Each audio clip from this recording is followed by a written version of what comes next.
আসসালামু আলাইকুম দর্শকবৃন্দ। আমেরিকার যে বিশাল নৌবহরটি, সেই নৌবহরটি ধীরে ধীরে তারা ইরানের দিকে অগ্রসর হচ্ছে এবং ইরানের দিকে এমন ভাবে অগ্রসর হচ্ছে, এই নৌবহরটা আমার মনে হয় যে আমেরিকার যত নৌবহর ছিল, ছোট বড় যত যান আছে তাদের নৌবাহিনীতে, সমস্ত নৌবাহিনীকে নিয়ে, এবং এই সাথে তো মনে হয় ইসরায়েলও থাকবে, এবং ইসরায়েলেরও সমস্ত নৌবহর এবং সাবমেরিন সবকিছু নিয়ে আমার মনে হয় তারা ইরানের উপরে অনেক বড় ধরনের একটা হামলা চালাবে, এবং এই হামলাটা তারা যে কোনো সময় চালাতে পারে। এবং ইরানের উপরে যে পুরোপুরি একটা শনির দশা লেগে গেছে, সেই শনির দশা থেকে তাদের বাইরে হওয়া একটু কঠিনই হবে। শুরুতেই তারা হামলাটা অনেক বড় ধরনের চালাবে, এবং এই হামলাটা যদি শুরুতে ইরান দমাতে না পারে, তাহলে ইরানকে ইরাকের মতো একবারে তছনছ করে ফেলাবে। এখন এর মূল কথা হলো যে ইরানের বন্ধু রাষ্ট্র আছে রাশিয়া। মানে রাশিয়া আসলে ইরানের পাশে কতটা দাঁড়াবে, এবং রাশিয়া ইরানের পাশে দাঁড়ানোটা খুব জরুরি। কারণ আমেরিকা যদি ইরানের উপরে তাদের নৌবহর থেকে হামলা চালায়, তাহলে এই হামলা ইরানের সামাল দেওয়া একটু কঠিন হয়ে যাবে। যে বিপদে পড়লে বন্ধুত্বের পরিচয় বা বন্ধুর পরিচয়, ইরান কিন্তু এবার বড় বিপদে পড়তে যাচ্ছে। এখন চীন তার বন্ধু রাষ্ট্রের পাশে থাকবে কিনা জানি না, কিন্তু রাশিয়ার উচিত তার বন্ধু রাষ্ট্রের পাশে দাঁড়ানো। কারণ এর আগে যখন সারা বিশ্বের কিছু দেশের উপরে যখন হিটলার আক্রমণ করেছিল, তখন হিটলার খুব কৌশলে আক্রমণটা করেছিল, খুব কৌশলে। ঠিক সেম একই ধারায় কিন্তু আমেরিকা ইরানের দিকে আইগাচ্ছে ওই হিটলারের কলা কৌশলের মতো। মিডিল ইস্টের রাষ্ট্রদেরকে বলতেছে যে তুই চুপ থাক, তুই কিছু করিস না, তোর কোনো সমস্যা হবে না, আমরা তোর পাশে আছি।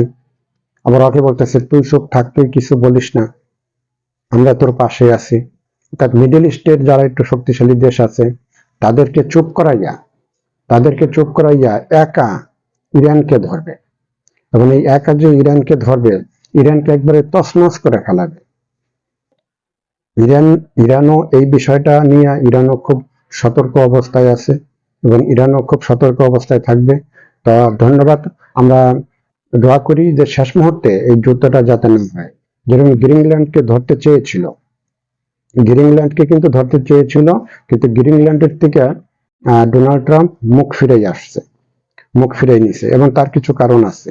কারণ ইউরোপের দেশগুলি গ্রিনল্যান্ডকে দখল করা নিয়ে তারা অনেক বড় ধরনের একটা মিটিং তারা করেছিল, এবং এই মিটিং এ সম্ভবত আমেরিকার বিরুদ্ধে খুব শক্ত অবস্থানে চলে গিয়েছিল, যার কারণে গ্রিনল্যান্ড দখল করার থেকে ডোনাল্ড ট্রাম্প পিছিয়ে আসছে। এখন তারা ইরানকে এখন তারা তছনছ করে ফেলাবে। তবে এই যুদ্ধটা শুরুতে হতেও পারে, আবার নাও হতে পারে। শুরুতে আমেরিকা অনেক বড় ধরনের আক্রমণ চালাবে, ছোটখাটো আক্রমণ চালাইলে ইরান কিছু বলবে না। আমার যেটা ধারণা, ছোটখাটো আক্রমণ চালাইলে ইরান কিছু বলবে না, কিন্তু বড় ধরনের যদি কোনো আক্রমণ করে, এবং সেই আক্রমণ যদি ইরান ঠেকাইতে সক্ষম হয়, এবং আমেরিকা যদি বিশাল আকারের ক্ষতির ভিতরে পড়ে যায়, তাহলে এই যুদ্ধটা শুরুতেই থেমে যেতে পারে। আবার শুরুতেই যদি আমেরিকা বড় ধরনের আক্রমণ চালাইয়া ইরানকে ক্ষতির মুখে ফেলাই দেয়, এবার ইরান যদি এই আক্রমণ ঠেকাতে না পারে, তাহলে ইরান শেষ হয়ে যাবে।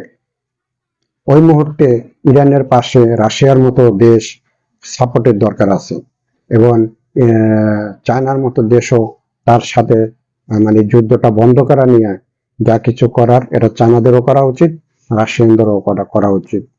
তবে আমরা দোয়া করি শেষ পর্যন্ত যাতে এই যুদ্ধটা ইরানে না হয়। কারণ একটা যুদ্ধ শুধু দুটা দেশের ভিতরে সীমাবদ্ধ থাকে না। এই যুদ্ধের যে খারাপ দিকগুলি, সেটা সেটা প্রত্যেকটা দেশে ছড়ায় পড়ে, সেটা কোনো না কোনো ভাবে প্রত্যেকটা দেশে ছড়ায় পড়ে, প্রত্যেকটা দেশের মানুষের উপরেও ছড়াই পড়ে, এবং মানুষের ভিতরে এটার একটা খারাপ মানে প্রভাব পড়ে, সবকিছুর উপরে একটা খারাপ মানে প্রভাব পড়তে থাকে।